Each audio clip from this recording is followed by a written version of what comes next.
ನೆನ್ನೆ ತಾನೇ ನೋಡಿದೆ, ನಮ್ಮ ಮುಖ್ಯಮಂತ್ರಿಗಳ ಪುತ್ರ ಹೇಳಿದ್ದಾರೆ 5 ವರ್ಷ ನಮ್ಮ ತಂದೆನೇ ಮುಖ್ಯಮಂತ್ರಿ ಅಂತ. ಅದು ಅವ್ರ ಪಕ್ಷದ ವಿಚಾರ.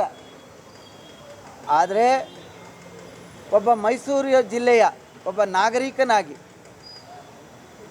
ಒಂದು ಪಕ್ಷದ ಒಬ್ಬ ನಿಷ್ಠಾವಂತ ಕಾರ್ಯಕರ್ತನಾಗಿ ಮಾನ್ಯ ಮುಖ್ಯಮಂತ್ರಿಗಳಿಗೆ ಮನವಿ ಮಾಡ್ತಾ ಇದ್ದೀನಿ, ಜಿಲ್ಲಾ ಪಂಚಾಯಿತಿ ಚುನಾವಣೆ ಮಾಡಿ ಸ್ವಾಮಿ, ನಗರ ಪಾಲಿಕೆ ಚುನಾವಣೆ ಮಾಡಿ ಸ್ವಾಮಿ, ತಾಲೂಕ್ ಪಂಚಾಯಿತಿ ಚುನಾವಣೆ ಮಾಡಿ ಸ್ವಾಮಿ, ಗ್ರಾಮ ಪಂಚಾಯಿತಿ ಚುನಾವಣೆ ಮಾಡಿ ಸ್ವಾಮಿ. ಈಗ NRGನಲ್ಲೂ ನೀವು ದುಡ್ಡನ್ನ ಮೀಸಲಿಡಲಿಲ್ಲ, ನೀವು ಹಣ ಹಿಡದೇ ಇರೋದ್ರಿಂದ ಕೇಂದ್ರದಲ್ಲೂ ಕೂಡ NRGಗೆ ಹಣ ಕೊಡಲ್ಲ. ಈಗ 15th ಫೈನಾನ್ಸ್ ಏನು ಹಣ ಬರ್ತಿತ್ತು ಅದು ಕೂಡ ನಗರ ಪಾಲಿಕೆ ಅಭಿವೃದ್ಧಿಗೆ ಬರ್ತಾ ಇಲ್ಲ. ಇನ್ನು ತಾಲೂಕ್ ಪಂಚಾಯಿತಿ ಜಿಲ್ಲಾ ಪಂಚಾಯಿತಿನೂ ನೀವು ಮಾಡದೇ ಇದ್ದರೆ ಹೋಗಲಿ, ಗ್ರಾಮ ಪಂಚಾಯಿತಿನಾರ ಚುನಾವಣೆ ಮಾಡೋಕ್ಕೆ ಯಾಕೆ ಈ ರೀತಿ ಮೀನಾಮೇಷ ಎಣಿಸ್ತಾ ಇದ್ದೀರಿ? ನೀವು 5 ವರ್ಷನಾರ ಇರಿ, ಜನ ಆಶೀರ್ವಾದ ಮಾಡಿ ನಿಮ್ಮ ಪಕ್ಷದ ಹಿರಿಯ ನಾಯಕರು ಹೇಳಿದ್ರೆ ಎಷ್ಟು ವರ್ಷನಾರ ಇರಿ, ಇರೋಷ್ಟು ದಿವಸದಲ್ಲಿ ನಿಮ್ಮ ಅವಧಿಲಿ 2 ವರ್ಷದಲ್ಲಿ. ಆದರೆ ಚುನಾವಣೆಗಳನ್ನು ಮಾಡಲಿಕ್ಕೆ ಭಯವ ನಿಮಗೆ? ನಾವು NDAನಲ್ಲಿದ್ದೀವಿ, ನಗರ ಪಾಲಿಕೆ ನಮ್ಮ ಕೈಗೆ ಸಿಗಲ್ಲ, ಜಿಲ್ಲಾ ಪಂಚಾಯಿತಿ ನಮ್ಮ ಕೈಗೆ ಸಿಗಲ್ಲ. ನಾವು ಈ ಜಿಲ್ಲೆಯಲ್ಲಿ ಮುಖ್ಯಮಂತ್ರಿ ಆಗಿರ್ತಕ್ಕಂಥವ್ರು, ಯಾಕೆಂದ್ರೆ ಇಲ್ಲಿವರೆಗೆ ನಿಮ್ಮ ಕೈಗೆ ಕೊಟ್ಟಿಲ್ಲ ನಾವು. ನೀವು ಯಾವಾಗ ಮುಖ್ಯಮಂತ್ರಿ ಆಗಿದ್ದಾಗಲೂ ನೀವು ನಗರ ಪಾಲಿಕೆ ಮೇಯರ್ ಆಗಲಿಲ್ಲ. ಅದಾಗಲ್ಲ ಅಂಥೇಳಿ ಈಗ ಚುನಾವಣೆನೇ ನೀವು ಮಾಡದೇ ಇದ್ದರೆ ಪ್ರಜಾಪ್ರಭುತ್ವದ ವ್ಯವಸ್ಥೆಯ ಕಗ್ಗೊಲೆಯನ್ನು ಮಾಡ್ತಾ ಇದ್ದೀರಿ. ತಾವು ಸಮಾಜವಾದಿ ಅಂತ ಹೇಳ್ಕೊಂಡು ಬಂದಿರತಕ್ಕಂಥ ಮಾನ್ಯ ಮುಖ್ಯಮಂತ್ರಿಗಳು ಇತರರಿಗೆ ಜವಾಬ್ದಾರಿಯನ್ನು ಕೊಟ್ಟು ಪಕ್ಷದ ನಿಷ್ಠಾವಂತ ಯಾವುದೇ ಪಕ್ಷದ ಕಾರ್ಯಕರ್ತರಾಗಿರಲಿ, ಅವರು ಜಿಲ್ಲಾ ಪಂಚಾಯಿತಿ ಸದಸ್ಯರು, ತಾಲೂಕ್ ಪಂಚಾಯಿತಿ ಸದಸ್ಯರು, ನಗರ ಪಾಲಿಕಾ ಸದಸ್ಯರು, ಮೇಯರು, ಈ ರೀತಿ ಜವಾಬ್ದಾರಿ ಸ್ಥಾನಗಳನ್ನು ಅವರು ಪಡೀಲಿಕ್ಕೆ ಕೂಡಲೇ ಚುನಾವಣೆಯನ್ನು ಮಾಡಿ ಎನ್ನುವಂಥ ಒತ್ತಾಯವನ್ನು ಮಾಡಿ, ನೀವು ನಿಮ್ಮ ಪುತ್ರ ಇಬ್ಬರೇ ಅಧಿಕಾರದಲ್ಲಿದ್ದರಾಗಲ್ಲ, ನಿಮ್ಮನ್ನು ನಂಬಿರ್ತಕ್ಕಂಥ ನಿಷ್ಠಾವಂತ ಕಾರ್ಯಕರ್ತರಿಗೂ ಕೂಡ ಪಕ್ಷಗಳಲ್ಲಿ ಹೋರಾಟವನ್ನು ಮಾಡಿ ಅವರು ಕೂಡ ಜನಸೇವೆಯನ್ನು ಮಾಡಲಿಕ್ಕೆ ಅವಕಾಶವನ್ನು ಮಾಡಿಕೊಡಿ ಅಂಥೇಳಿ ಈ ಮೂಲಕ ತಮ್ಮ ಮೂಲಕ ಒತ್ತಾಯವನ್ನು. ಸನ್ಮಾನ್ಯ ಸಿದ್ದರಾಮಯ್ಯನವ್ರ ಬಗ್ಗೆ ನಮಗೆ ಗೌರವ ಇದೆ.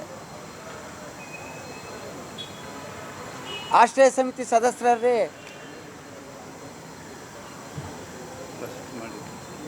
ಹೇಳ್ರಪ್ಪ, ಆಶ್ರಯ ಸಮಿತಿ ಸದಸ್ಯರು ಆಯಿತು. MLC ಯಾರ್ರೀ? ಆಯಿತು. ಈಗ ಬೆಂಗಳೂರಲ್ಲೊಂದು ಗ್ರೇಟರ್ ಏನೋ ಆಯ್ತಲ್ಲ, ಯಾವುದಾಯ್ತು ರೀ ಬೆಂಗಳೂರಲ್ಲಿ? ಇಲ್ಲಿಂದ ವೋಟರ್ ಲಿಸ್ಟ್ನ ಚೇಂಜ್ ಮಾಡಿಸಿ ಬೆಂಗಳೂರಲ್ಲಿ ಮೆಂಬರ್ ಮಾಡೋರಲ್ರಿ. ಯಾರನ್ನ ಮಾಡೋರೆ?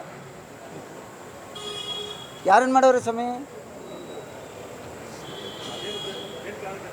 ಈಗ ಹೇಳಿ, ಯಾರು ಕುಟುಂಬ ರಾಜಕಾರಣ? ನಮ್ಮದು ಒಂದು ಸಣ್ಣ ಪಕ್ಷ, ನಮ್ಮ ಪಕ್ಷವೇ ಕುಟುಂಬ.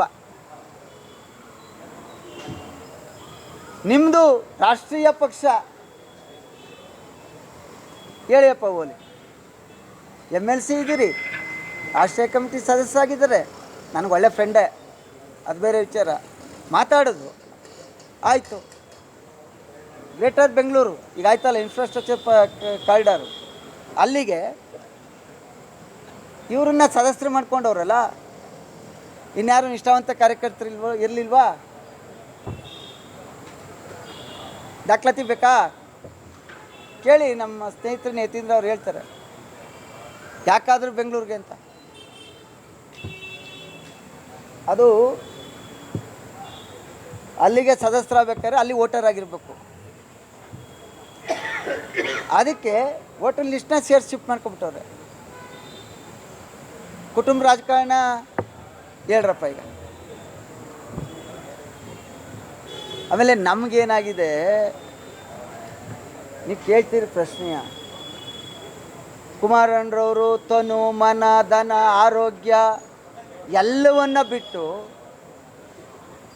ಎಲ್ಲೆಲ್ಲೋ ಇದ್ದವ್ರನ್ನ ಕರ್ಕೊಬರ್ತಾರೆ, ಬೆಳೆಸ್ತಾರೆ, ಜವಾಬ್ದಾರಿ ಕೊಡ್ತಾರೆ, ಮಂತ್ರಿ ಮಾಡ್ತಾರೆ, MLA ಮಾಡ್ತಾರೆ. ಅದರಲ್ಲಿ 50% ಕೈ ಕೊಟ್ಬಿಟ್ಟು ಬೈಕೊಂಡು ಹೋದರೆ ಏನು ಮಾಡಿದ್ರಿ? ಅಲ್ಲ ಹೇಳ್ರಪ್ಪ ಓಲಿ. ಏನೋ ನಂಬ್ತೀವಿ, ನಂಬಿಕೆನೇ ದೇವರು, ನಂಬ್ಕೋತೀವಿ. ನಂಬಿದ್ಮೇಲೆ ಜೊತೆಲಿದ್ದಾಗ ಅಣ್ಣ ಇಂದ್ರ ಚಂದ್ರ ನೀನೇ ದೇವೇಂದ್ರ ಅಂತಾರೆ. ಹೋಯ್ತಿದ್ದಂಗೆ ಹೆಂಗೆ ಮಾತಾಡ್ತಾರೆ. ಅದಕ್ಕೆ ನಾವೇನು ಮಾಡ್ತೀವಿ, ಇವ್ರನ್ನೆಲ್ಲ ಕರ್ಕೊಬಂದು ಬೆಳಗ್ಗೆ ಸುತ್ತಿ ಸಂಜೆ ಸುತ್ತಿ ಇವ್ರನ್ನೆಲ್ಲ ಅಭ್ಯರ್ಥಿ ಮಾಡಿ ಇವ್ರನ್ನ ಶಾಸಕರು ಮಾಡಿ ಕೊನೆಗೆ ಇವ್ರ ಕೈಲಿ ಬಯಸ್ಕೊಳ್ಳೋದ್ಕಿಂತ ನಮ್ಮ ತವೇ ಯಾವ್ದಾದ್ರು ಕುಟುಂಬದಲ್ಲಿ ಒಬ್ರು ಇದ್ದರೆ ಹಾಕ್ಕೊಂಡ್ರೆ ಅಟ್ಲೀಸ್ಟ್ ನಿಯತ್ತಾಗಾರ ಇರ್ತಾರೆ ಅಂತ ಹಾಕ್ಕೋತೀವಿ. ತಪ್ಪಾ? ಹೇಳ್ರಪ್ಪ, ನೀವೇ ಹೇಳಿ ಏನು ಮಾಡಬೇಕು ಅಂತ. ನಮಸ್ಕಾರ.